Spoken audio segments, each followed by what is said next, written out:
I should have been recording there. Hello. Uh, we're gonna record this so long as the silence in the house keeps up. My roommates are around and they make noise and it ruins my recordings.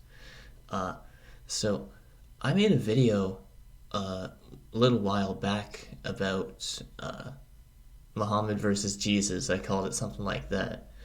And it talked about, well, within it, I gave a synopsis of the New Testament and I realized I just glossed over the fact that there's this book called Revelations in there, and that people without a religious background might not know what that means, what the book of Revelations is. So,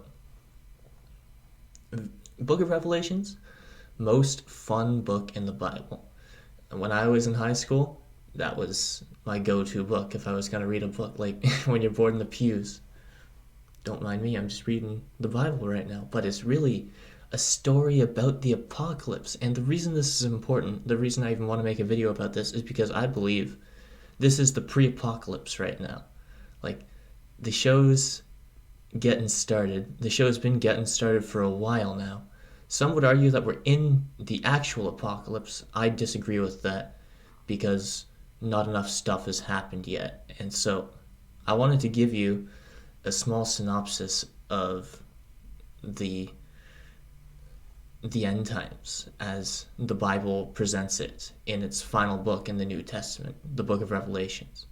Written by John of Patmos while crazed on an island alone, imprisoned there for being Christian, if I'm not mistaken.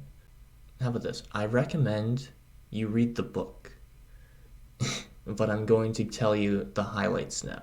The book is told in sets of 7 events, and what you've got basically, you have an initial introduction from John. He gets introduced to the character, the Son of Man, also known as Jesus, and Jesus gives John 7 letters to the churches of his time. Doesn't seem important to today, but they left it in the story. After those 7 letters are read, then John is carried up to heaven, or in heaven, whatever, and he's watching everything go down. And it starts by a figure, a lamb, taking a scroll out of God's hand, and the scroll has 7 seals on it.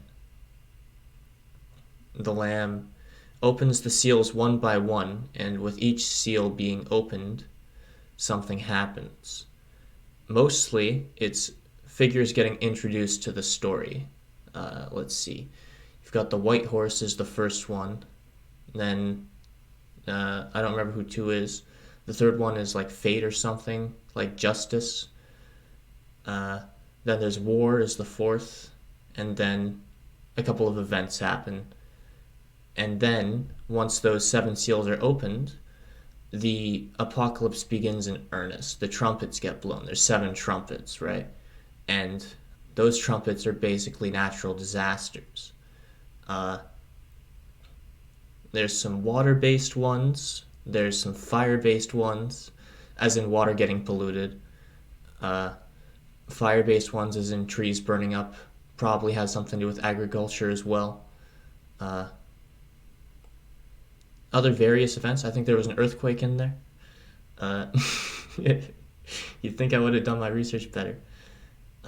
After those 7 trumpets happen, there is an interlude in the story where a baby is introduced, and the devil's trying to kill the baby, but the baby and its mother are taken away to a place to rest for a while.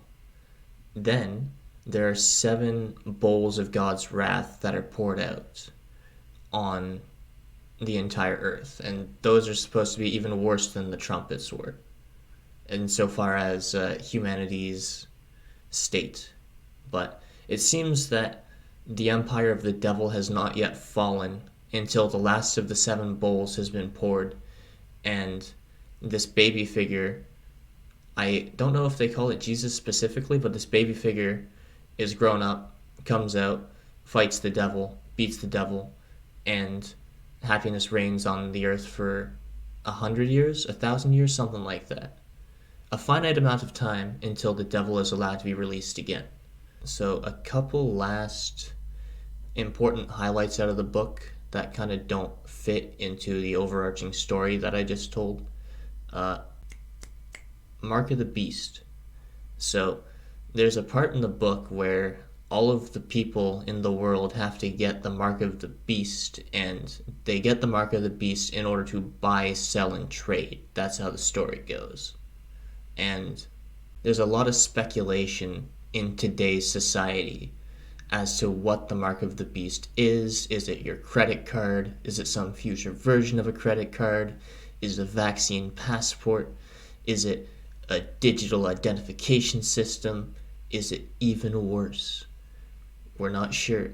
But there's this idea of mark of the beast that's been fear-mongered for a while in the Christian community.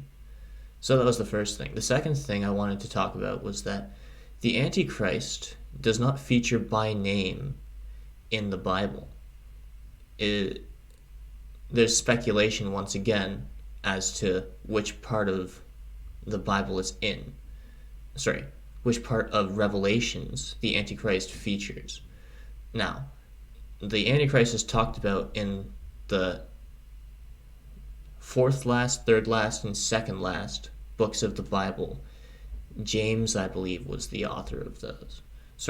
Paul was the author. James was the titular figure of that. You can read it. There's like literally 2 sentences about the Antichrist, and that's it. It says, there have been antichrists, and there will be antichrists, and then there will be an antichrist. Or something like that. Go pick up a Bible. Or don't, really. It's not worth the read. Between you and me, I only made it to 2 Samuel on my read-through, and then I just skipped to Revelations. Actually, that's not true. I read the Gospels and Acts, and then I read Revelations. Paul's letters, I wiped my ass with them. The little homophobic jerk. Okay, I think that's everything I wanted to put in there. Shout out to Paul. You know what? I love you, man. I have no hatred for the Christian religion, but I'm not down with homophobia. Anyways, done. Bye-bye.